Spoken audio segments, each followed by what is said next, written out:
Stop scrolling right now. What I'm about to tell you, my family has hidden for 50 years. A secret so impossible that revealing it could destroy us. But in 1995, we had no choice. Federal agents were coming, and the being we'd protected, the one we loved as family, was about to be exposed to a world that would never understand him. Hit subscribe right now, because this isn't just another Bigfoot story. This is about the family that hid one for half a century, and what happened when the world finally found out. Let's begin. My name is Derek Hudson. In 1995, I was 46 years old, living in the same house my grandfather built in the Bitterroot Mountains of Montana, 15 miles from civilization. We were 6 people in that house. Me, my wife Catherine, our 3 kids, one 7-year-old Michael, one 5-year-old Sarah, and one 2-year-old Emma, and my mother Evelyn, who at 72 was sharper than anyone half her age. But we weren't 6. We were 7. The 7th member didn't live in the house. He lived in what we called the back cabin, a specially built structure 200 yards behind the main house, hidden by dense pines. His name was Ezra. He stood 7 feet 3 inches tall, covered in dark reddish-brown fur that had grayed over the decades. He was a Sasquatch, a Bigfoot, a creature the world insisted didn't exist, and he'd been part of my family since before I was born. The story began in November 1945. My grandfather, Thomas Hudson, had just returned from World War II. He'd seen enough of humanity at its worst. He wanted distance from civilization. He bought this remote Montana land cheap.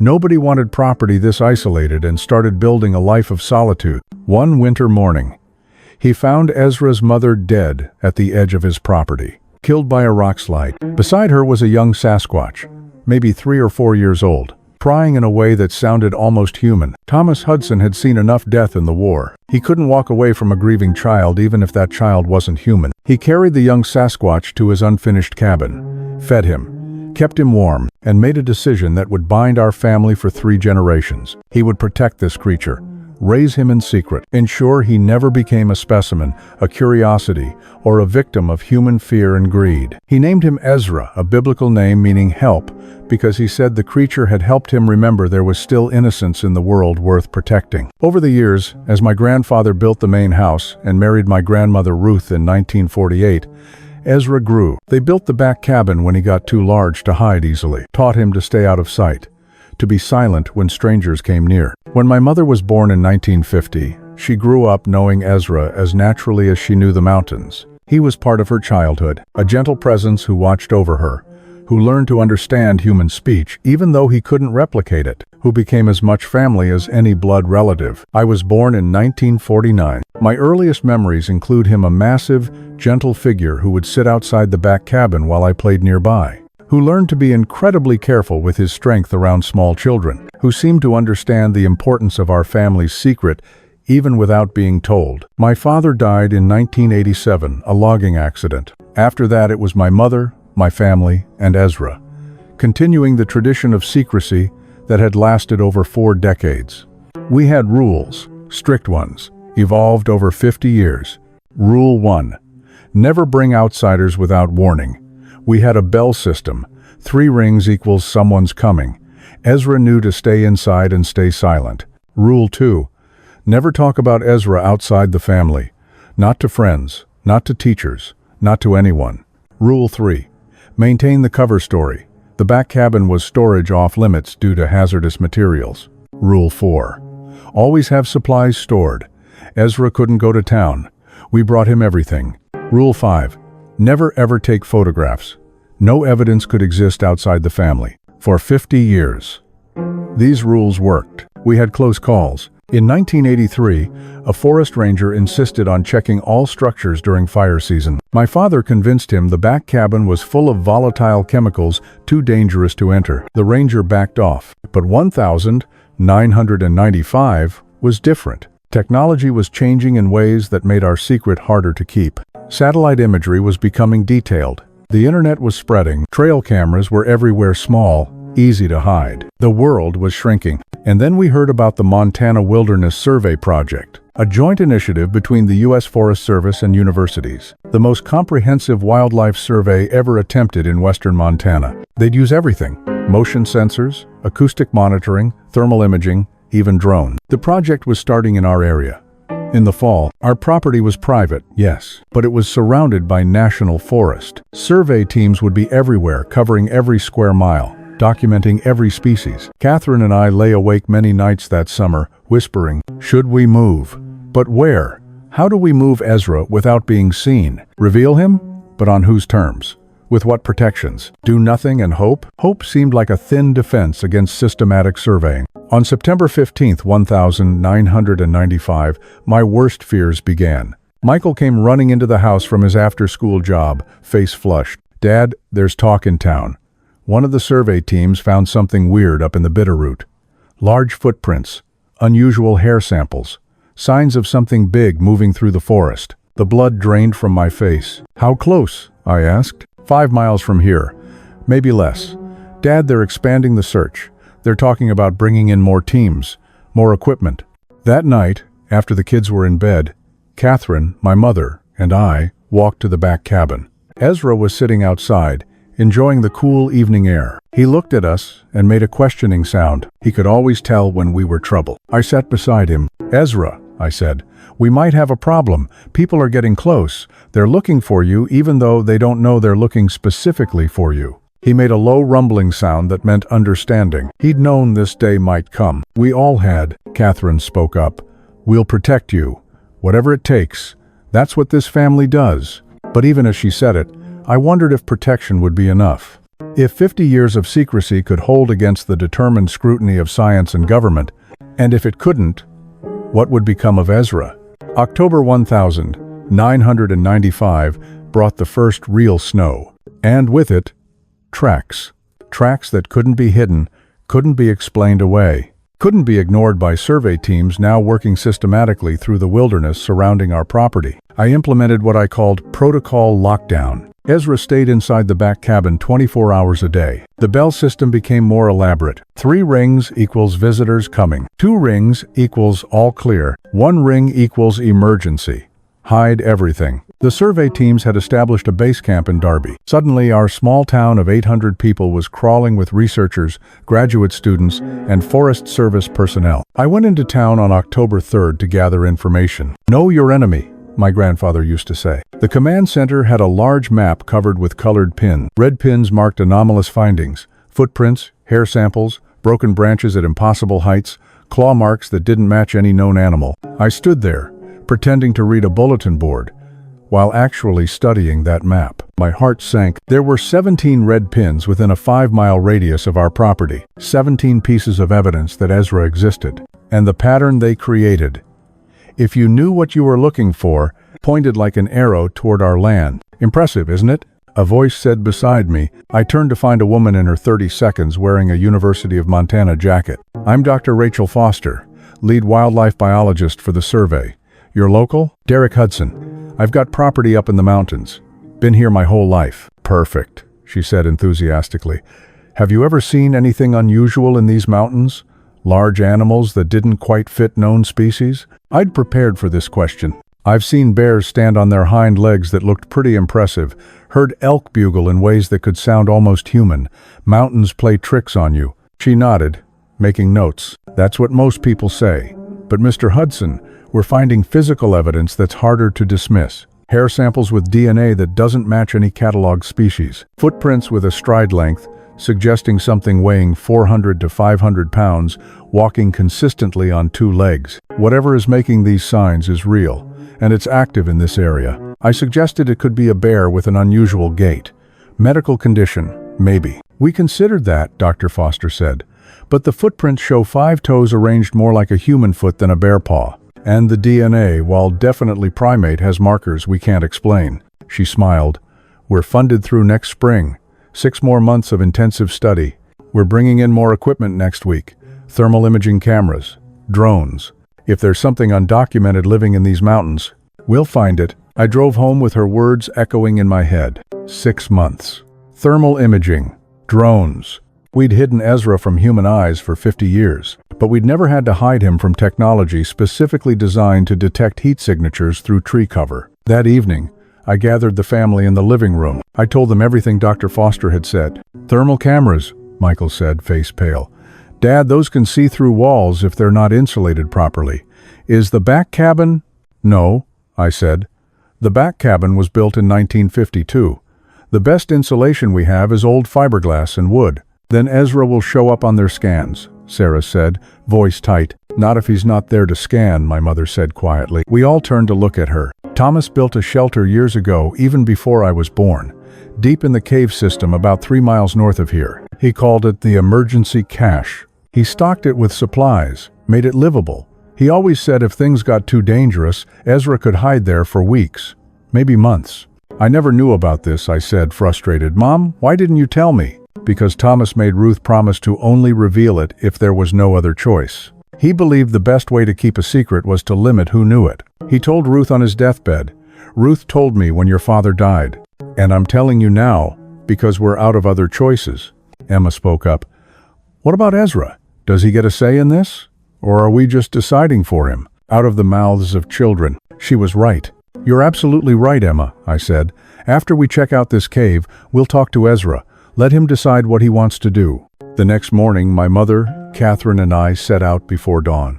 My mother led us north, moving with surprising confidence through terrain I'd hunted for years but apparently never truly explored. 3 hours of hiking brought us to a cliff face I'd passed dozens of times without noticing anything unusual. My mother walked right to a section where heavy brush concealed a narrow opening. Thomas spent 6 months working on this, she said, pulling aside the brush, widening the natural cave, making it livable. He never wanted to use it, but he was a soldier.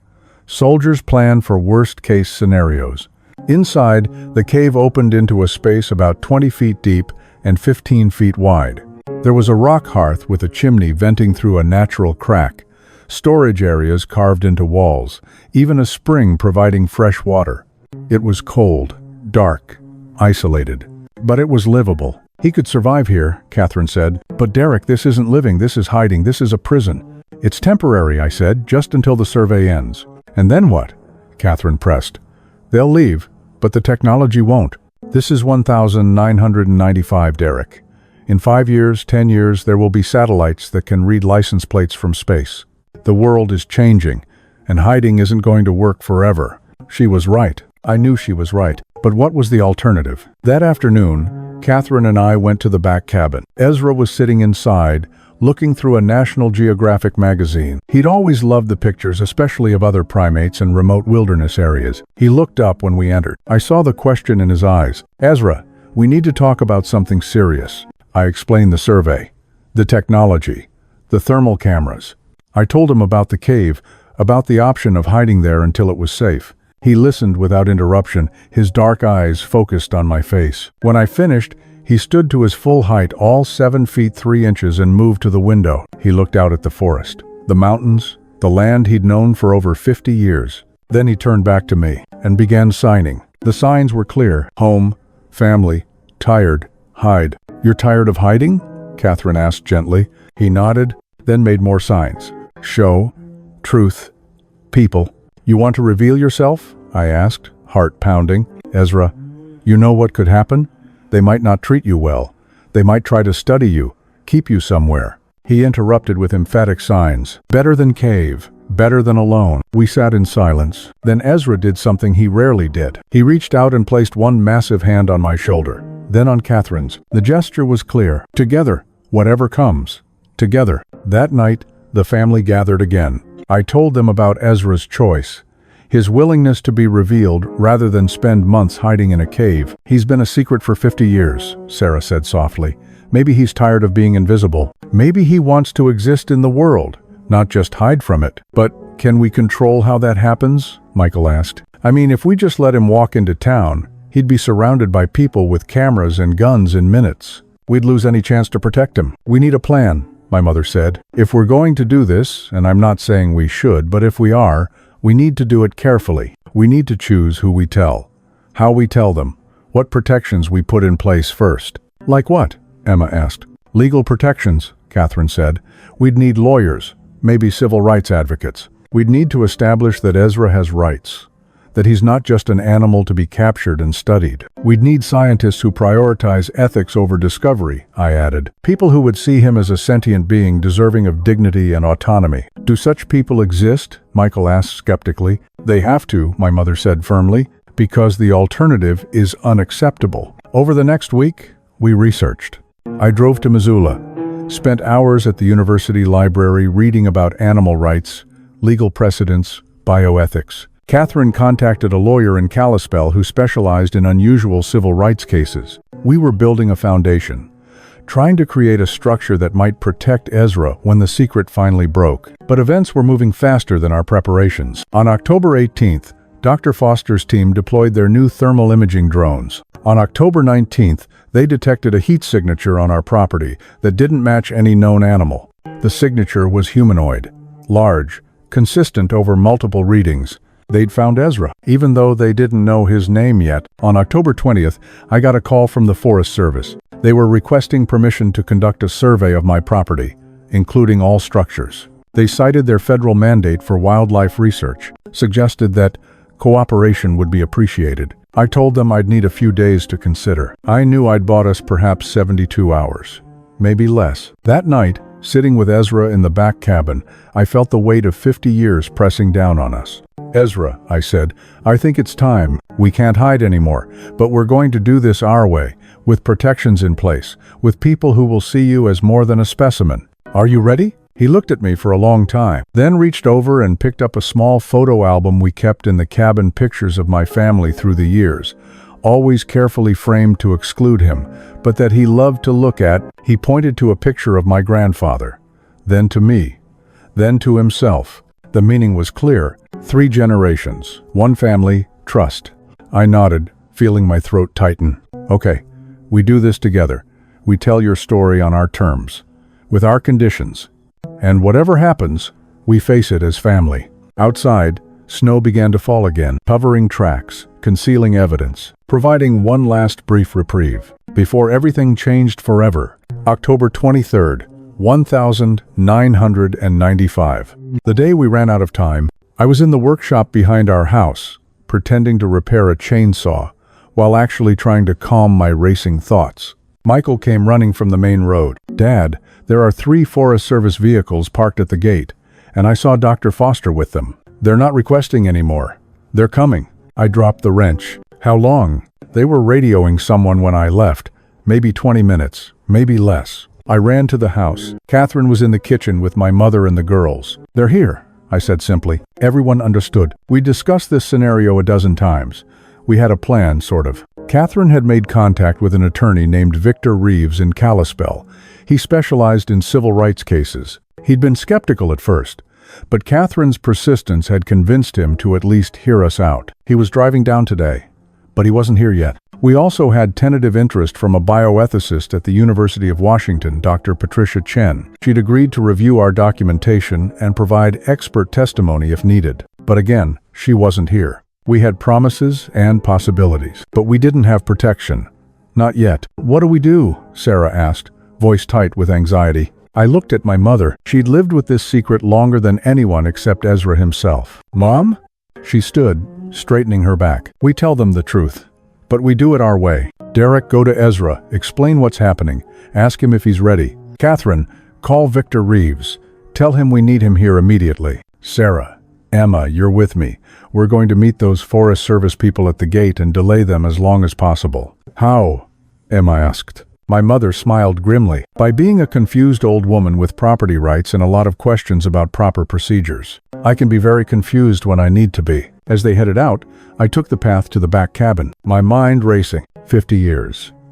50 years of secrecy about to end in the next hour. Was I doing the right thing? Was there even a right thing in this situation? Ezra was standing at the window when I entered. He'd heard the commotion, understood something was happening. He turned as I came in. I saw something in his expression I'd never seen before. Not fear exactly, but a kind of resigned determination. They're here, I said without preamble. Forest Service, researchers, they know something's on our property. We can't hide you anymore, Ezra. We can try to make them go away, maybe succeed for a day or two, but they'll be back with warrants and equipment and more people. I paused. We talked about revealing you on our terms, with protections. But those protections aren't in place yet. If we do this now, we're jumping without a net. Ezra made a low sound, then began signing. The gestures were deliberate, thoughtful. Long time, secret, tired, want, see, sky, not hither. You want to be able to walk outside without hiding, I said, understanding, even if it's dangerous. He nodded. then signed more, trust you, family, protect. The faith in those signs nearly broke me. Ezra, I'll try. We'll all try, but I can't promise it'll be enough. There are people out there who will see you as a discovery, a specimen, something to be studied and displayed. He interrupted by placing his hand on my shoulder, the gesture he used to convey reassurance. Then he signed simply, ready. Okay, I said, voice rough. Okay, then let's do this right. You stay here until I come get you. I'm going to talk to these people first, establish some ground rules. When I bring them back here, you let me do the talking first. Don't approach them suddenly. Humans are unpredictable when surprised. Stay calm, move slowly. Can you do that? He nodded. I walked back to the house, found Catherine on the phone, speaking rapidly. She looked up when I entered. Victor's on his way. He'll be here in 90 minutes if traffic cooperates. He says, don't let them onto the property without a warrant. Don't answer questions without legal representation. And absolutely don't reveal anything until he gets here. Too late for that, I said. Ezra's ready. He wants this. And Mom can only delay them so long before they start getting suspicious. Or aggressive. Catherine took my hands. Derek, 90 minutes could turn into 3 hours if something goes wrong. I know, I said. But by then they might come back with a full team and actual legal authority. At least right now, it's still somewhat on our terms. She squeezed my hands. Then we do this together, all of us. We walked down to the gate. My mother had been doing an impressive job of being confused and concerned about proper procedures. Dr. Foster and 3 Forest Service rangers stood in a cluster trying to maintain professional courtesy while clearly frustrated. Mr. Hudson, Dr. Foster said with visible relief when she saw me. Your mother has been very helpful, but we really do need to conduct this survey. We have clear thermal readings of something large and bipedal on your property. It could be an injured hiker, a lost hunter, or something else, I finished. Yeah, I know what you think it is. Her eyes sharpened. You've seen something. I took a deep breath. Dr. Foster, Rangers, I need you to listen carefully. What I'm about to tell you is going to sound impossible, and your first instinct will be to not believe me. But I'm asking you to approach this with open minds, and, more importantly, with compassion and ethical consideration. One of the rangers, a man in his 52nds named Patterson, who I'd met before in town, stepped forward. Mr. Hudson, if you're harboring something dangerous. Not dangerous, I interrupted. Peaceful, intelligent, and very, very scared of exactly this situation. I looked at each of them. There is a Sasquatch on my property. He's been here for 50 years. He's part of my family. And before you rush back there with weapons and cameras and scientific curiosity, you need to understand that he's not an animal to be captured. He's a sentient being who deserves rights and dignity. The silence that followed was profound. Dr. Foster's expression cycled through disbelief, excitement, and confusion in rapid succession. The rangers looked at each other uncertainly. You're saying you've been hiding a Bigfoot for 50 years? Dr. Foster finally said, voice carefully controlled. On your private property? And you want us to believe this creature is intelligent enough to deserve rights? I'm saying my grandfather found an orphan Sasquatch in 1945 and made the choice to protect him rather than turn him over to a world that would treat him as a curiosity or threat. And yes, he's intelligent. He understands English. He communicates. He has emotions, preferences, relationships. He's been part of my family's life for 3 generations. This is insane, one of the younger rangers muttered. Is it? Catherine said, stepping forward. Is it more insane than the evidence you've been finding for weeks? The footprints. The DNA that doesn't match known species. The thermal signatures. You've been looking for proof that Sasquatch exists. Well, it does. And now you have to decide what kind of people you want to be when faced with that proof. Dr. Foster was thinking. I could see it in her expression. The scientist in her was excited. But something else, maybe the human part, was cautious. If what you're saying is true, this is the most significant zoological discovery in a century. We'd need documentation. Genetic samples, comprehensive studies. With his consent, I interrupted firmly, not as a captive subject, but as a participant who agrees to cooperate. That's non-negotiable. You're talking about him like he's a person, Patterson said. Because he is, my mother spoke up, maybe not human, but a person nonetheless. Thomas Hudson recognized that in 1945, and this family has honored it ever since. Dr. Foster pulled out her radio. I need to contact my supervisors.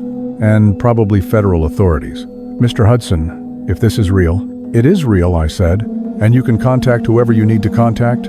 But I'm asking no. I'm insisting that this first encounter happens the right way. Small group, non-threatening, respectful. He's never been around humans outside our family. This is terrifying for him. It's terrifying for all of us, Patterson muttered, but I saw him adjust his stance, his hand moving away from his sidearm. What do you want us to do? Dr. Foster, you can come. You're a scientist, but you're also someone trained to observe wildlife without disrupting it. Ranger Patterson, you have experience and seem level-headed. One more person, your choice. That's it. No weapons visible, no cameras yet, no aggressive movements. You come with me, meet him, and then we figure out next steps together. The group huddled, speaking in low tones. Catherine moved closer to me. Derek, are you sure about this? No, I admitted, but Ezra is sure, and that's what matters. After what felt like an eternity, Dr. Foster approached. Okay, me, Ranger Patterson, and Ranger Chen. She indicated a woman in her 30 seconds who'd been quiet until now. We'll follow your lead. But, Mr. Hudson, if this is some kind of elaborate hoax, it's not, I said simply. Follow me. And remember, slow movements, calm voices. You're meeting a person who's been hidden his entire life because he was afraid of you. Show him that fear was unnecessary. We walked up the path to the main house, then around back toward the trail to Ezra's cabin. My kids stood on the back porch watching. Sarah looked terrified, Michael protective, Emma curious and concerned all at once. Stay here, I told them. I'll come get you after. The walk to the back cabin felt simultaneously too long and too short. I could hear the three officials behind me, their breathing, their careful footsteps, the small sounds of equipment on their belts. When we reached the clearing where the cabin stood, I held up a hand for them to stop. Wait here, I said. Let me get him. Let me prepare him. I approached the cabin door and knocked a courtesy I'd always extended, treating his space as private. Ezra, it's me. I've got 3 people with me, scientists and forest rangers. They're here to meet you. Are you ready? A pause, then a low sound of acknowledgement. I opened the door. Ezra stood in the center of the cabin. I saw him as these strangers would see him for the first time. 7 feet 3 inches of massive, fur-covered presence. His reddish-brown fur graying around his face. His dark, intelligent eyes. His powerful build slightly stooped from decades of staying low to avoid being seen through windows. It's okay, I said softly. They're here to learn, not to hurt. Come on outside. Let them see you.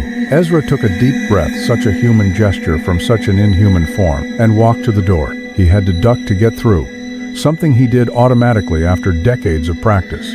I stepped aside as he emerged into the clearing. Behind me, I heard someone gasp, then complete silence. Ranger Chen moved slightly. Ezra's head swiveled toward her. She froze. I'm sorry, she said quickly.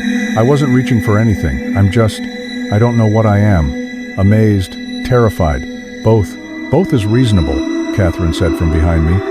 I hadn't heard her approach, but I was grateful for her presence. He's not used to strangers. Please move slowly. Can he understand us? Dr. Foster asked, her scientific training reasserting itself. Yes, I said. He understands English perfectly. He can't speak, his vocal structure isn't designed for it, but he understands everything you say. Don't talk about him like he's not here. Dr. Foster seemed to realize her mistake. She looked directly at Ezra. I'm Dr. Rachel Foster. I'm a wildlife biologist.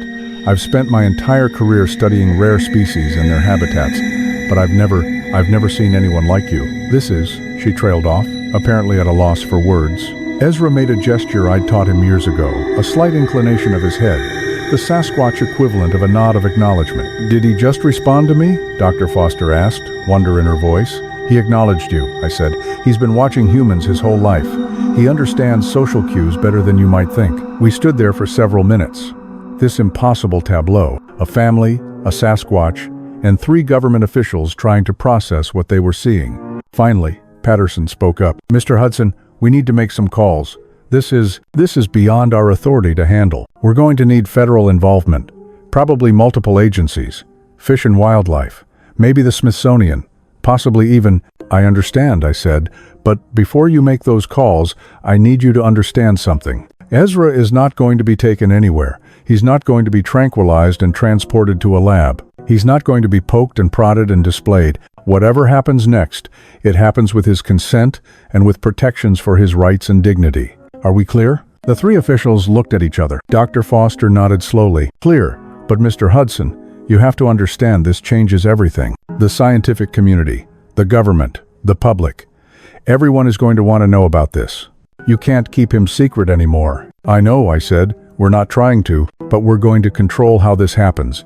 We have an attorney coming, a bioethicist we've consulted. We're not naive about what comes next. We're just determined that it happens the right way. As if on cue, we heard a vehicle approaching the house. Victor Reeves had arrived 90 minutes early, thanks to what must have been impressive driving. Within an hour, our back cabin clearing had transformed into an impromptu negotiation space. A lawyer, a bioethicist on speakerphone, 3 federal officials, my family, and Ezra at the center of it all. The secret was out. 50 years of hiding had ended, and whatever came next would test everything the Hudson family stood for. The next 72 hours were the most intense of my life. Our property, which had been a sanctuary of isolation for 3 generations, became controlled chaos. Officials, experts, negotiations that would determine Ezra's future, and possibly set precedent for how humanity would treat any intelligent non-human species we might encounter. Victor Reeves proved to be exactly what we needed: aggressive when necessary, diplomatic when possible, and utterly unintimidated by federal authority. He was in his late 52s with silver hair and the kind of sharp eyes that missed nothing. Within 6 hours of arriving, he'd established a perimeter of legal protection that bought us time. "Nobody touches him without consent," Victor declared to the growing crowd of officials. "Nobody takes samples without agreement. Nobody removes him from this property without a court order, which I promise you I will fight to the Supreme Court if necessary. My client has rights." "Your client isn't human," argued James Morrison, a representative from the Department of the Interior who'd arrived on the second day. "There's no legal framework for granting rights to a non-human entity." "Then we'll create one," Victor shot back. "There are precedents for unusual guardianship cases, for recognizing consciousness in non-human entities. And if the law doesn't exist, we'll make it. That's how progress works." Dr. Patricia Chen, the bioethicist, had arrived in person on the second day. Driving straight from Seattle, she was a small woman in her 42s with an intensity that commanded attention despite her size. She'd spent hours observing Ezra, documenting his behaviors, his responses, his interactions with our family. "Gentlemen," she said during one particularly heated discussion, "I've spent 20 years studying consciousness, self-awareness, and cognitive capacity in non-human species. I've worked with great apes, dolphins, elephants, and I'm telling you definitively, Ezra demonstrates every marker of personhood we recognize. Theory of mind, he understands that others have thoughts different from his own. Self-awareness, he recognizes himself as a distinct entity. Complex social understanding, he navigates family relationships with sophistication. Abstract thinking, he uses symbols and gestures to communicate complex ideas. He may not be human, but he is unquestionably a person." The back cabin had been transformed into Ezra's receiving area. He'd refused to leave it, overwhelmed by the sudden influx of strangers. We'd set up a system where he could observe people through the window, and visitors could observe him. But direct interactions were limited and always supervised by our family. My kids had taken on protective roles. Michael stood guard outside the cabin, deciding who could approach and when. Sarah spent hours inside with Ezra, reading to him, keeping him calm, explaining what was happening. Emma had appointed herself the official recorder, taking notes on every interaction, every promise made by officials, creating a record in case we needed it later. Catherine and my mother managed the house, which had become a de facto headquarters. They fed people, answered questions, and enforced boundaries when officials got too pushy. On the third day, the real negotiations began. The federal government wanted comprehensive studies, genetic analysis, physiological examination, cognitive testing, the work. They wanted Ezra moved to a facility where he could be properly observed and studied. They spoke of scientific value and public interest and unprecedented opportunity. Victor and Dr. Chen pushed back hard. Ezra would consent to non-invasive observation and limited sample collection, they argued, but he would not be relocated. He would not be subjected to procedures he didn't agree to. He would not be separated from the Hudson family. "You're treating him like he has agency," Morrison argued, "but we have no way of confirming he actually understands what's being asked of him." "Then let me demonstrate," Dr. Chen said. She'd been working with me to develop a more sophisticated communication system with Ezra, building on the signs and gestures we'd used for years, but adding more complexity. We arranged a demonstration in the back cabin. Morrison, Dr. Foster, Victor, and several other officials crowded into the space. As much as Ezra hated it, he'd agreed it was necessary. Dr. Chen had prepared a series of pictures and concepts. "Ezra," she said clearly, "I'm going to show you some pictures. I want you to point to the one that matches the concept I describe. Okay?" Ezra nodded, a gesture he'd learned from watching humans, not natural to his species. Dr. Chen held up 4 pictures. A bird in a cage, a bird in a tree, a bird being held in hands, a bird with a band on its leg. "Which picture shows captivity?" she asked. Without hesitation, Ezra pointed to the bird in the cage. "Which shows freedom?" "The bird in the tree, which shows being studied but not captive." He considered, then pointed to the bird with the band. Dr. Chen continued with increasingly complex concepts. Cooperation, coercion, choice, family, isolation. Each time, Ezra responded accurately, demonstrating not just comprehension, but nuanced understanding. "He's been trained," Morrison said dismissively. "Like a dog learning tricks." "Then let's try something he couldn't have been trained for," Dr. Chen said. She turned to Ezra. "I'm going to describe a situation. I want you to tell me using any method you want what you think would be fair. Here's the situation. Scientists want to learn about you. They want to take some of your hair, some blood, take pictures, measure you. In exchange, they promise to protect your home and make sure you're safe from people who might want to hurt you. Do you think that's a fair trade?" Ezra thought for a long moment. Then he began signing, gesturing, and pointing. The communication was complex. He pointed to the picture of family, then to our house, then made a circular gesture encompassing the property. He pointed to the scientists, then to a picture of a camera, then held up his fingers. 3. He pointed to himself, then made a gesture we'd developed that meant choose or decide. I translated, "He's saying he'll cooperate with studies, but only 3 scientists at a time, not more. He'll allow pictures and measurements and samples, but he chooses when. And the studies happen here with his family present, and the protection has to include not just his safety, but the ability to stay here on this land with us." Morrison shook his head. "You're interpreting.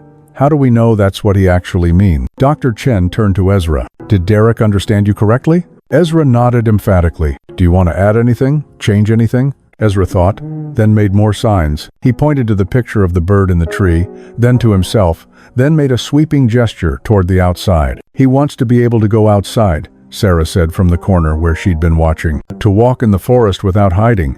That's part of the deal." Ezra nodded at her. "And I saw something pass between them, this young woman who'd grown up with him, who understood him perhaps better than anyone except me." The demonstration had an effect. I could see it in how the officials looked at Ezra, a subtle shift from viewing him as a specimen to recognizing him as something more. Over the next week, a framework slowly emerged. It was unprecedented, cobbled together from various legal precedents and ethical guidelines. But it was something. Ezra would be recognized as a sentient, non-human entity under federal protection, similar to the Marine Mammal Protection Act, but with enhanced provisions for cognitive capacity and rights. He would remain on the Hudson property, which would be designated as protected habitat with restrictions on public access.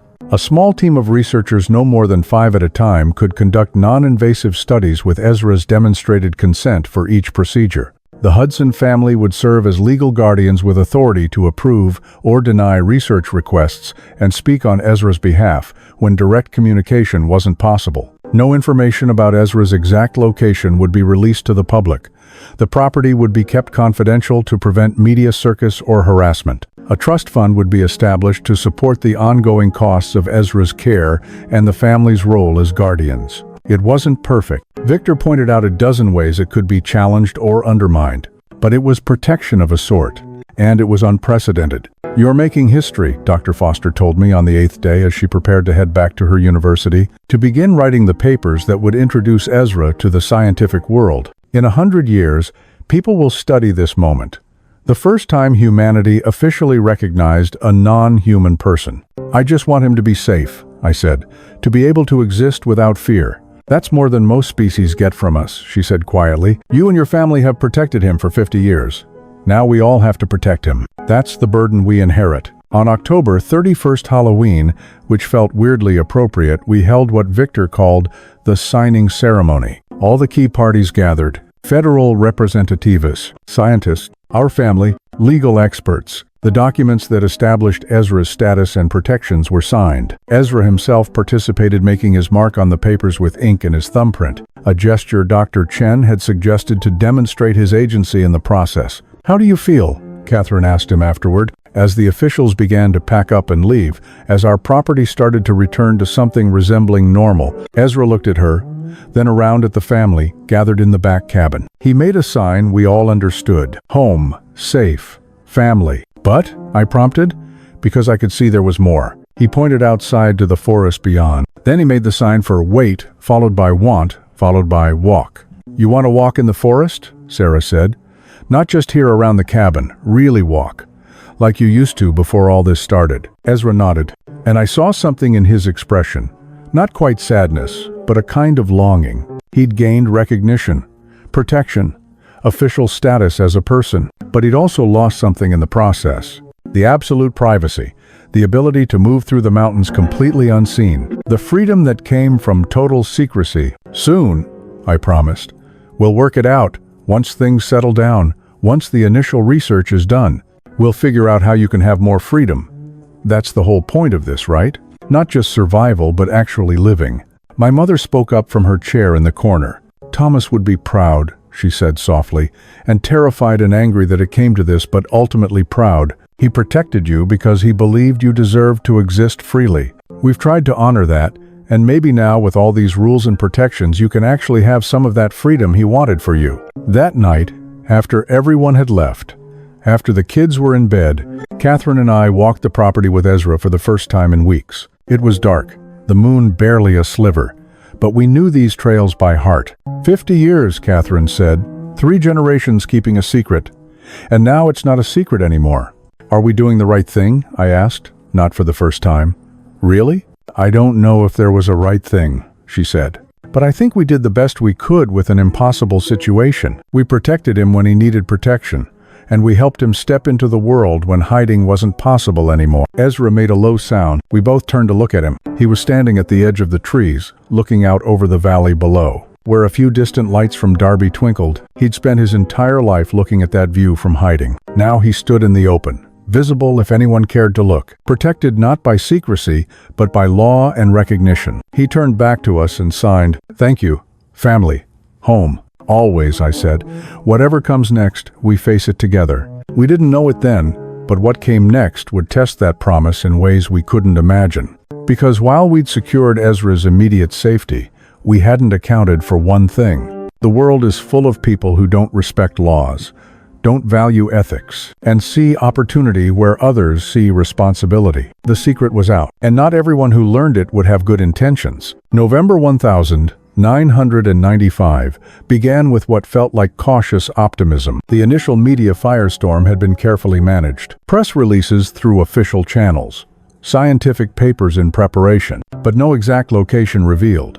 No photographs released without our consent. The Hudson property remained confidential, protected by federal privacy provisions. For about 3 weeks, it worked. The research team that Dr. Foster assembled was respectful, professional, limited to the agreed-upon 5 people at a time. They conducted non-invasive observations, collected hair and saliva samples with Ezra's visible consent, took measurements, documented his communication abilities. Ezra tolerated it, though I could see the strain it put on him, being constantly observed, constantly performing his intelligence for skeptical scientists. Sarah spent hours with him after each session, reading to him, just sitting in companionable silence. "He's exhausted," she told me one evening. "Not physically, emotionally. He's been invisible his whole life, and now he has to prove his personhood every single day." "It won't always be like this," I assured her. Though I wasn't certain, once the initial studies are done, "And then what?" she interrupted.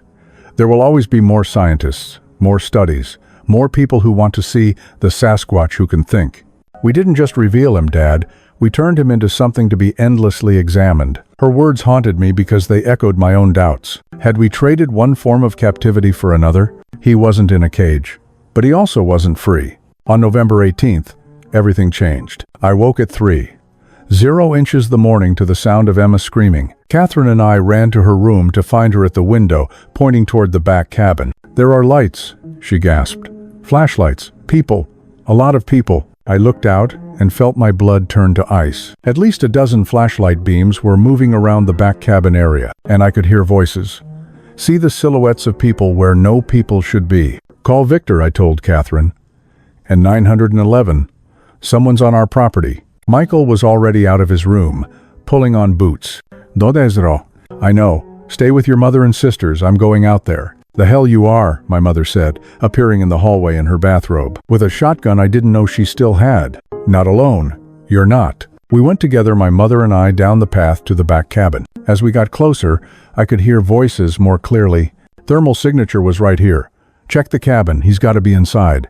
Get the cameras ready. We need footage." Trespassers, trophy hunters, the kind of people who'd heard about Ezra through leaks or rumors, and decided to come looking for proof they could sell, or fame they could claim. "This is private property," I shouted as we emerged into the clearing. "You're all trespassing." The flashlight swung toward us, blinding. I counted at least 15 people, maybe more. They had cameras, equipment, and several of them had rifles. "We're not leaving without proof," someone said.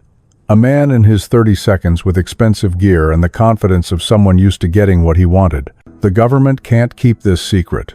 People have a right to know." "The government isn't keeping a secret," I said, trying to keep my voice steady. "There are proper channels, official research. What you're doing is illegal." "What we're doing is journalism," a woman with a video camera said. "First Amendment protected. We're documenting a species the government wants to hide." "You're terrorizing a sentient being in the middle of the night," my mother said, raising the shotgun. "And you're doing it on posted private property. That gives me legal right to defend my home." The group hesitated, but I could see they weren't leaving. This was a standoff, and I had no idea how to resolve it. Before, the cabin door burst open. Ezra stood in the doorway, backlit by the lamp inside. His full 7 feet 3 inches height and massive build suddenly visible to all these strangers. His fur was standing up, making him look even larger. And he was making a sound I'd only heard once before, a deep, rumbling vocalization that conveyed threat and fear in equal measure. The reaction was instantaneous. Several people screamed. Camera flashes went off like strobes. Someone raised a rifle. "Don't shoot!" I shouted, moving between the gun and Ezra. "Don't you dare!" The sound of the shot was deafening. I felt something hit my shoulder, spinning me around. Catherine's voice from somewhere behind me, screaming my name. My mother's shotgun firing deliberately high, but enough to send the trespassers scattering into the darkness. I was on the ground, I realized dimly. My shoulder was on fire. And Ezra was there, his massive hands carefully turning me over. His face close to mine with an expression of panic I'd never seen on him. The next few hours were a blur. Catherine and Michael got me into the truck. Victor arrived with local law enforcement. An ambulance took me to Darby's small hospital where Dr. Morrison, the same Dr. Morrison who'd delivered all 3 of my kids, patched up what turned out to be a relatively minor gunshot wound. The bullet had gone through the fleshy part of my shoulder, missing bone and major blood vessels. "You're incredibly lucky," Dr. Morrison said as he worked. "Quarter inch to the left, and this would have been much more serious." But I didn't feel lucky. I felt like I'd failed to protect Ezra. Failed to anticipate that legal protections meant nothing to people willing to break the law. By morning, the story was everywhere. Someone in that group had gotten footage not of Ezra directly, but of the chaos, of me being shot, of the evidence that something significant had happened on the Hudson property. The internet was exploding with speculation, theories, demands for transparency. Victor came to the hospital with news. 3 people from that group have been arrested for trespassing and assault. But Derek, this is just the beginning. Now that people know something's at your property, they're going to keep coming. We can increase law enforcement presence, but we can't have armed guards around the clock, I finished, and Ezra can't live under siege. No, Victor agreed. He can't. Catherine, sitting beside my hospital bed, spoke quietly. Maybe it's time to consider the cave, the emergency shelter Thomas built, just temporarily, until this dies down. It won't die down, I said. That's what we're not admitting. This is the new reality. People know he exists. People want to see him. And some of those people will break laws to do it. My mother, standing by the window, turned to face us. Then maybe isolation isn't the answer anymore. Maybe the answer is the opposite. What do you mean? Victor asked. I mean, maybe the way to protect him is to make him less of a mystery. Controlled revelation, on our terms. Official photographs. Documentation. Supervised visits. If people can satisfy their curiosity through legitimate channels, maybe they'll stop breaking into our property in the middle of the night. You want to turn him into a tourist attraction? I asked, horrified. I want to turn him into a person people can accept, she corrected. Right now, he's a myth, a monster, a prize to be claimed. But if people can see him, can understand he's intelligent and peaceful and deserving of respect, maybe we change the narrative. Over the next week, as my shoulder healed and we dealt with the legal fallout from the shooting, we debated endlessly. The kids had strong opinions. Michael thought we should double down on privacy. Sarah thought we should let Ezra decide. Emma wanted us to just move somewhere. Nobody could find us.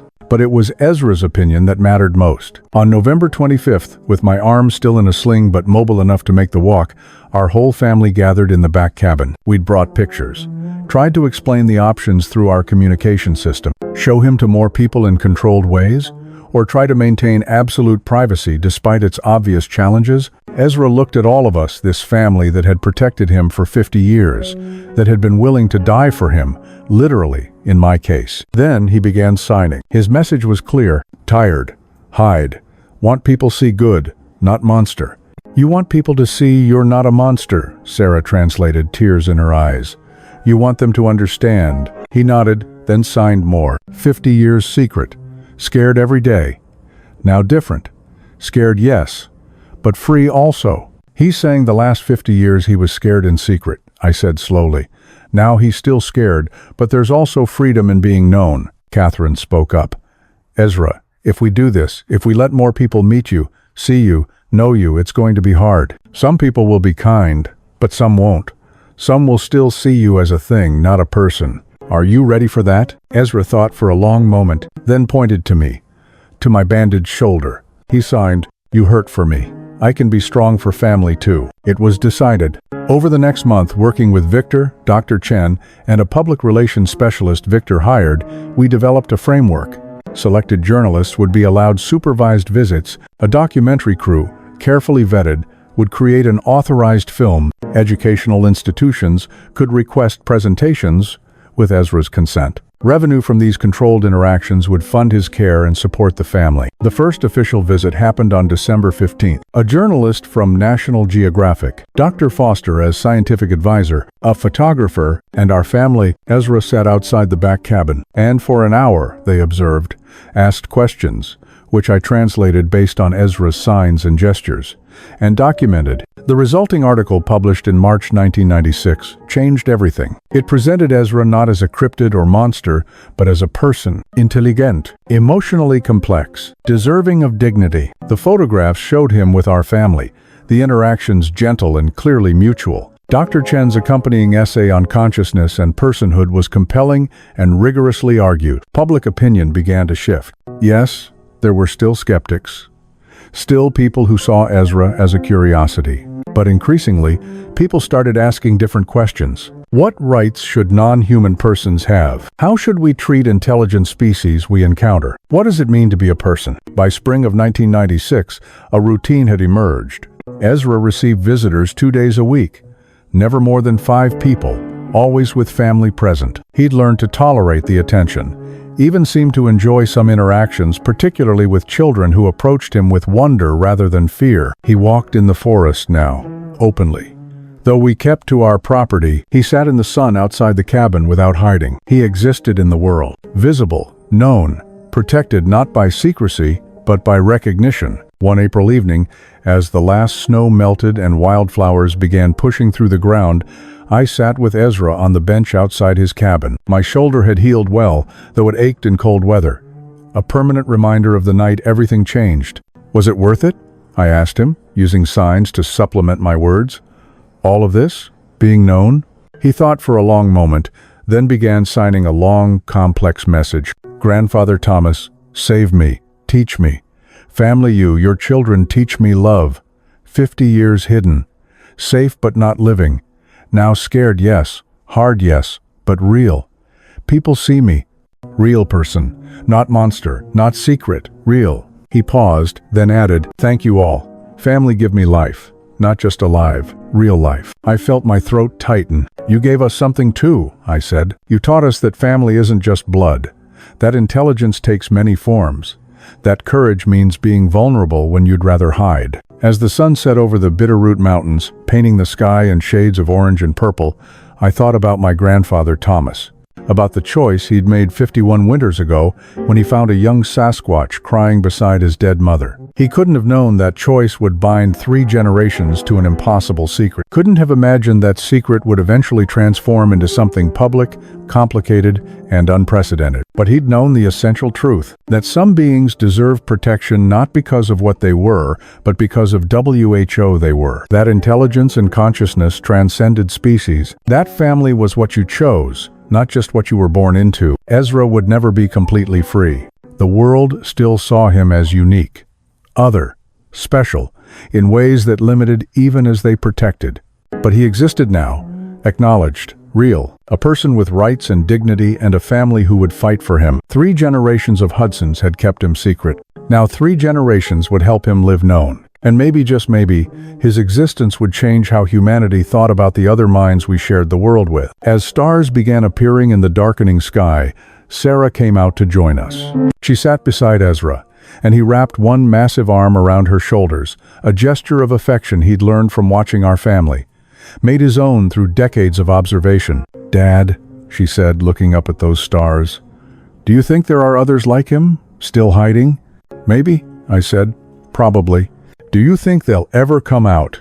Ever trust humans enough?" I looked at Ezra, at this being who had made the terrifying choice to step into the light, to trust that humanity could grow beyond its fears and cruelties. "I hope so," I said. "Because if they're watching, if they're seeing how we treat Ezra, maybe they'll see that humans can change, can learn, can recognize persons who aren't human, and treat them with the dignity they deserve." "And if we fail?" Sarah asked. "If we mess this up, then they'll stay hidden," I said quietly. "And we'll deserve that. But we're not going to fail. We're going to do this right. For Ezra, for any others who might exist, and for ourselves. Because this is how humanity grows, by expanding our circle of compassion beyond our own species." Ezra made a soft sound, and in it I heard agreement, hope, and the tentative trust of a being who'd spent 50 years hidden and was learning day by day what it meant to be seen. The secret was out, the story was known, and whatever came next, we would face it together. Human and Sasquatch, family,